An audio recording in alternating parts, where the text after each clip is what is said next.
Hi, I'm Alexa Chong. I'm 17 years old and I'm a senior in high school right now. When I was about 7, I was taught by my parents that in order to get money, you had to work for it on your own. And so when we would travel and I wanted to have spending money, they would teach me to go out and make my own income to support myself. And that's one of the most important lessons that I think they've taught me. And it's taught me to have a really good work ethic as I've grown up over the past 10 years. And so when I was 7, my dad helped me develop a Portuguese bean soup recipe. And my first batch was maybe 2 gallons, and I made it in my kitchen and I gave it to my grandparents and maybe got $50 or something like that. And since then it's expanded to a batch of 85 gallons that I've distributed to multiple families and individuals and friends, and that was last year. And then this year I decided that I wanted to do something bigger, and I wanted to not support myself but give back to the community in a way, and in a way that I knew how, and a way that I could enjoy. And so I attempted to do my largest Portuguese bean soup project yet, and I made 300 gallons with the help of 5 volunteers in 32 hours. I did it in the Pacific Gateway kitchen, so I contacted Dr. Miang, who works with Pacific Gateway Center, and they were very kind and let me use the space for an entire Sunday. They usually charge, but they wanted to help me with my project, giving back to the community, because that's one of their aims too. And so I did it in those commercial certified kitchens. And then through Aloha Harvest, which is a great nonprofit on the island, we distributed the 300 gallons to about 18 other nonprofits, and it served between 2,500 and 3,000 meals. I found Aloha Harvest while I was initially doing research for the organizations that I wanted to give soup to, and a lot of them actually couldn't accept the soup.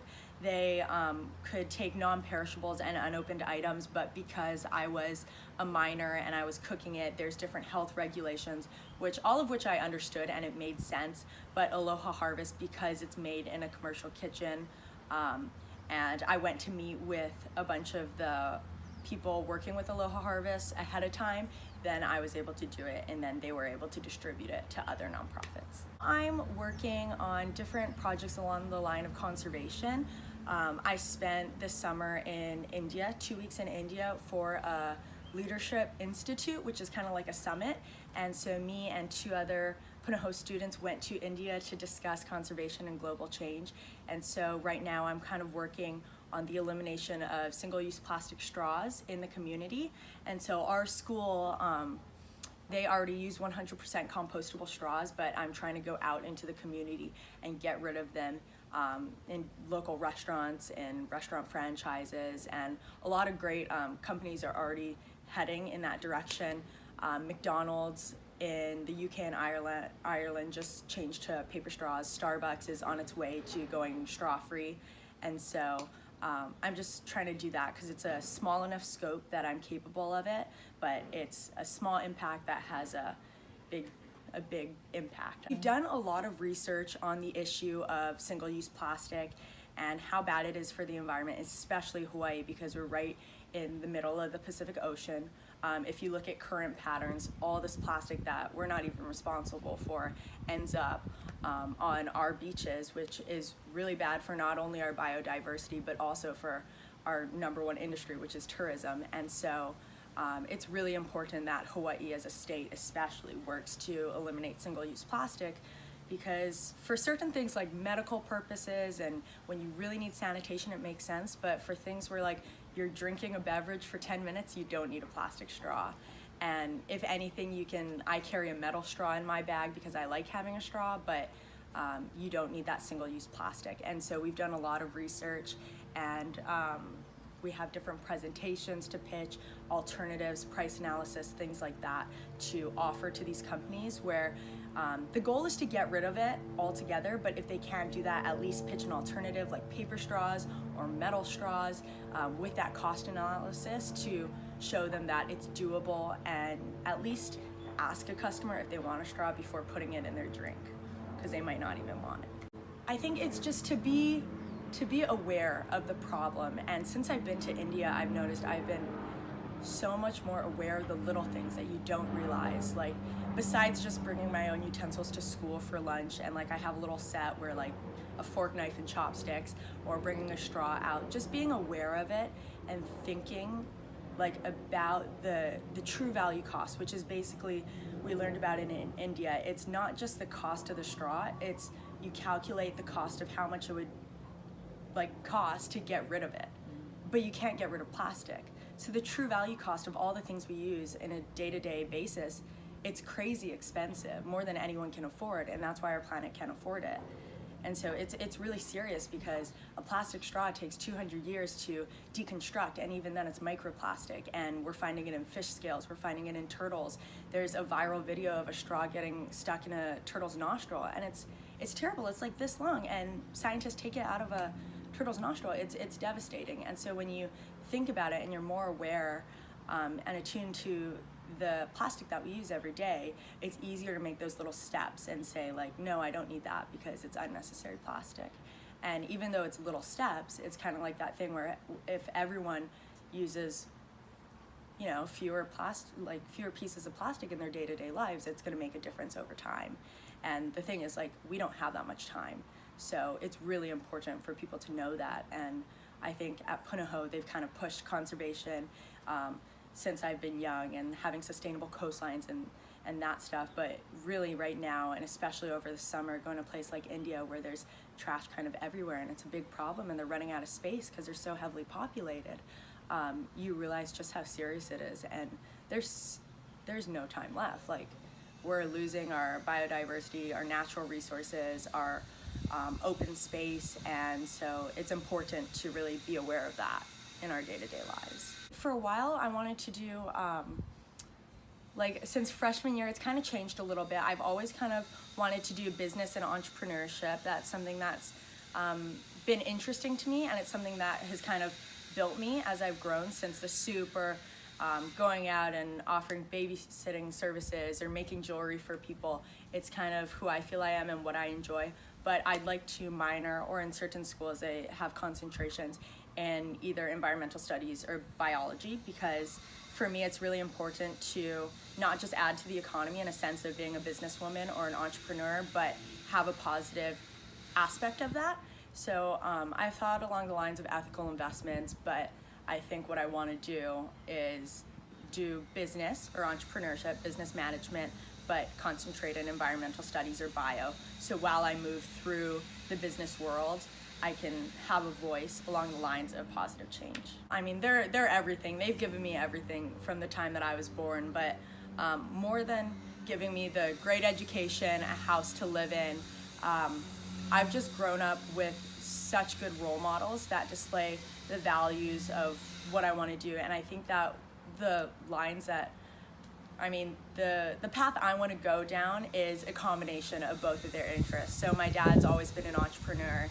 He's a very savvy businessman, but my mom's worked with the Nature Conservancy for a very long time. And so we'll talk about different things along the lines of conservation, diversity, biology, things like that are very interesting. But then I also have, I feel, a sense for business for my dad. And he cares about the planet too, but it's like a combination of both of them that I think they've helped develop my interest, but also they are 100% responsible for any good morals that I have too, which I think have been very well fostered by them, from the point of when I was 7 and they taught me, we're not giving you money ever, maybe for your birthday, like we'll give you clothes on your birthday, take you on amazing trips to see the world, but we're not gonna like just be like, here's $20, go to the movies with your friends. And so that helped me to know a lot more about myself and know what's gonna be demanded of me when I become an adult. And it's not like people are just giving you money or giving you resources, you gotta work for it. I think I've always liked giving more than receiving. Like, receiving's nice, but like just going back to Christmas, I would start Christmas shopping super early, and I love getting gifts for people, wrapping them, and just kind of being able to have like a positive effect on someone else and making them you know, feel appreciated, whether it's that or giving something for their birthday, or letting them know that I guess you're appreciative of their presence. And so I think giving is really important, especially as someone who has received so much throughout my entire life. And I recognize that I'm so much more privileged than majority of the people who live in this world. And so being able to give back in certain ways, whether it's a soup, whether it's giving back to the environment, which has raised me, different things like that, is really important to me. And I think when you have access to the resources that I do, and you've been raised the way that I have, it's really not only like you should want to, but it's your civil responsibility to give back when you're given that much. And I think that's something that I believe in, and that's part of what I want to do as I grow up, and what I've been trying to do for like my earlier life. I think that my advice would just be, I mean, stay true to yourself, but also try to, from an early age, foster that awareness for those around you. And yeah, I think don't go through life being oblivious to all these other problems going on. And a lot of times it feels like a lot of pressure and a lot of weight on our shoulders as a future generation, but it's really important to know what's going on. And I'm fortunate because my parents took me traveling from a very early age, so I could see what's going on in other parts of the world. I keep up with the news enough to know there's so much bad going on, and it's easy to feel pessimistic or really depressed about those kinds of things. And I do a lot, but it's important to, I think, know that change can be made, and it doesn't happen overnight, and it starts with small steps, like a small scope, like straws on our island. But if people start developing these mindsets, I think from an earlier age too, then all these little steps of positive change will become something more collective that can hopefully try to revert this earth and our society into something that's better than what it currently is. And so yeah, it's really just from an early age trying to be aware of these things, know that there's more to life than just what's going on in you, what's going on in your household. There's so much going on, and it's not that hard to go out and make small differences. But to have that kind of initiative, determination, that passion, and a sense of self-respect, that's what you need to go out and do those kinds of things.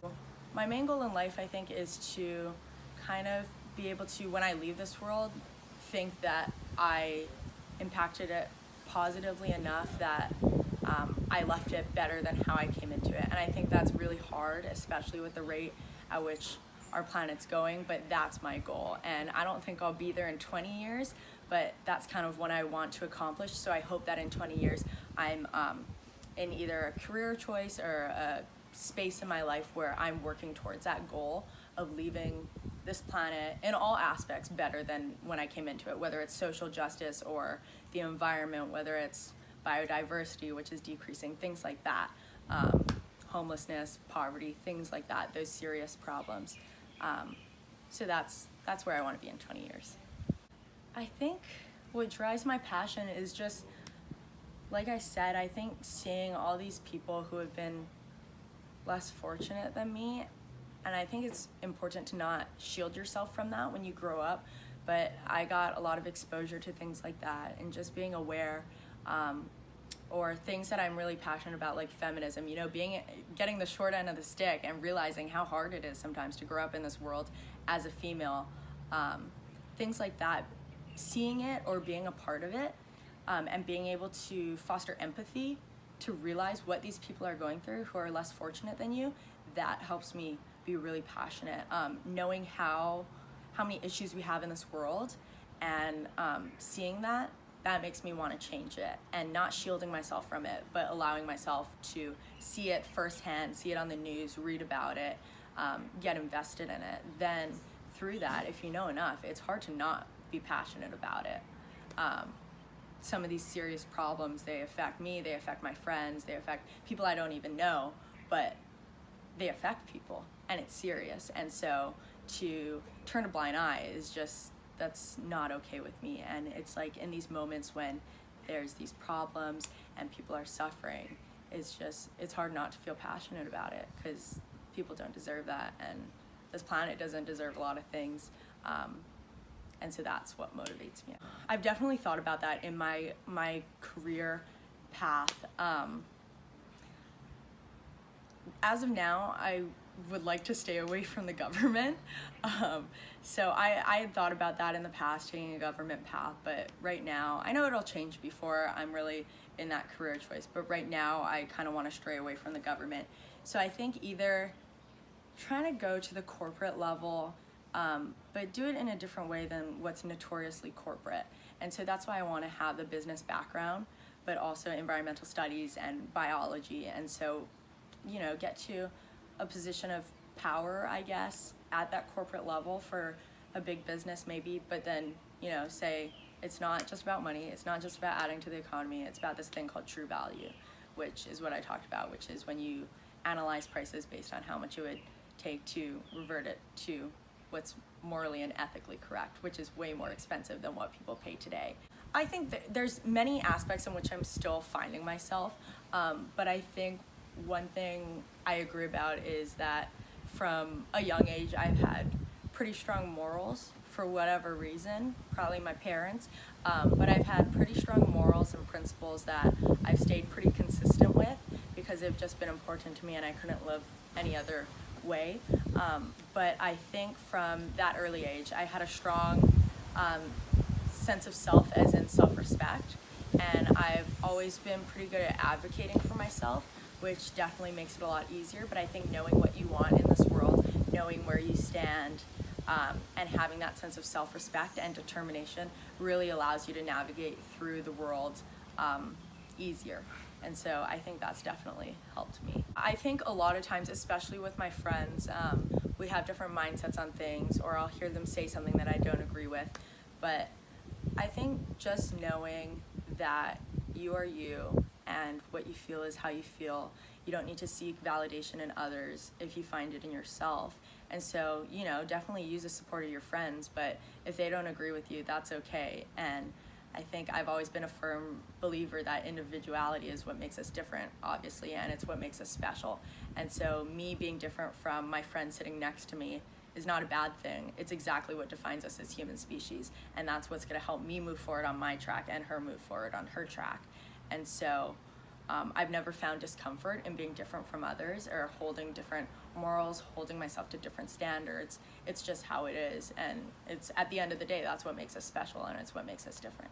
Yeah, it's really interesting because everywhere I travel and I'm like, oh, I'm from Hawaii, they're like, aloha. I'm like, oh, okay. Like, I mean, I don't say it on a day-to-day basis, but it's such a big part of our community. And the fact that it means so many things, I like that a lot because for me, like, being versatile and always, you know, the fact that it means like hello, goodbye, I love you for the basic, it's really important to me. And it's nice to hear that when I'm like traveling, when I'm away from home, to feel like I'm home, and that people can, you know, when I talk about empathy, like when people say like aloha when I'm away from home, it feels, you know, they're trying to walk in my shoes and relate to me. And I really like that, and how it can mean so many things with just one word. And I think that's kind of like what I want to be. I want to be able to say different things of varying magnitudes, but all within like one girl, I think. Yeah.